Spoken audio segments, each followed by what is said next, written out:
Last night, at my direction, the United States military successfully executed a flawless precision strike that killed the number one terrorist anywhere in the world, Qassem Soleimani.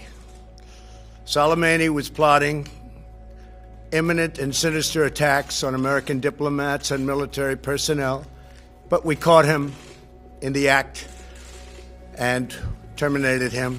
At that point, when we got to the third, it, in a curious way, it was like an election day. You had already done everything you could do, and it was in the hands of, obviously, the professionals who were going to execute the mission. There was confusion about his travel during the day, and various reports coming in about different itineraries he may take. At one point, we thought he wasn't going to Baghdad.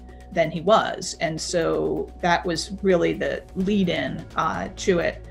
And that was probably the greatest source of tension before the strike. The president was, I believe, down in Mar-a-Lago. Secretary Pompeo was in Washington as well, but was over at the Pentagon. We were in the Situation Room. My counterpart, Matt Pottinger, and I, Brian Hook was there, and a few other folks. And we had, obviously, audio and video links with our USG counterparts and then in the region. And when we knew he was indeed heading for Baghdad, all we can do is wait and watch.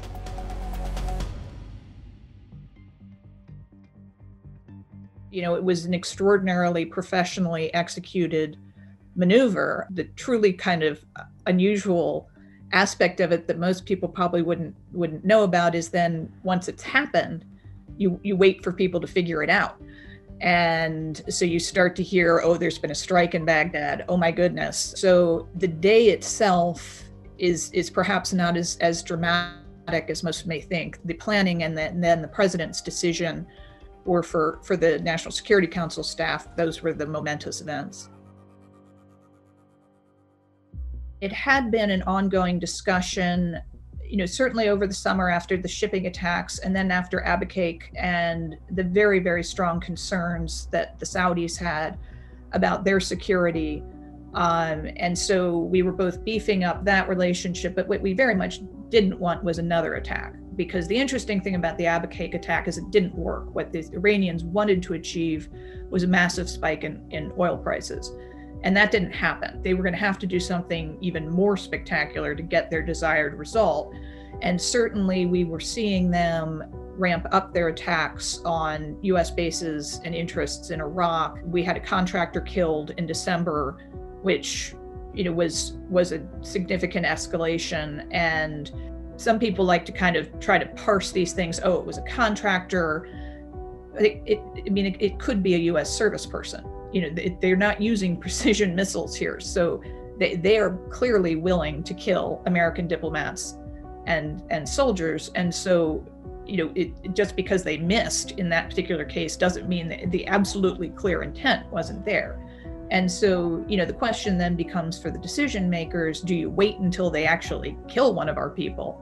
Or do you say the intent is sufficient to take this kind of action? And it was the president's decision that the intent met the bill. Soleimani has been a risk to the United States for a long time. Soleimani has been engaged in deadly and malevolent action throughout the region for a long time. And the question is why the administration chose this moment, why this administration made the decision to remove him from the battlefield when other administrations, both parties, decided that would escalate the risks, not reduce them. There were obviously a menu of options that are presented. Obviously, previous presidents had considered this action. Soleimani had a great deal of American blood on his hands from Iraq and elsewhere. We knew he was plotting additional attacks. He was the mastermind of all of this. And the president's decision was that this was, in a single strike, the strongest message we could send, and that was his decision. Regionally, when you take a significant action like this, there's likely to be a reaction.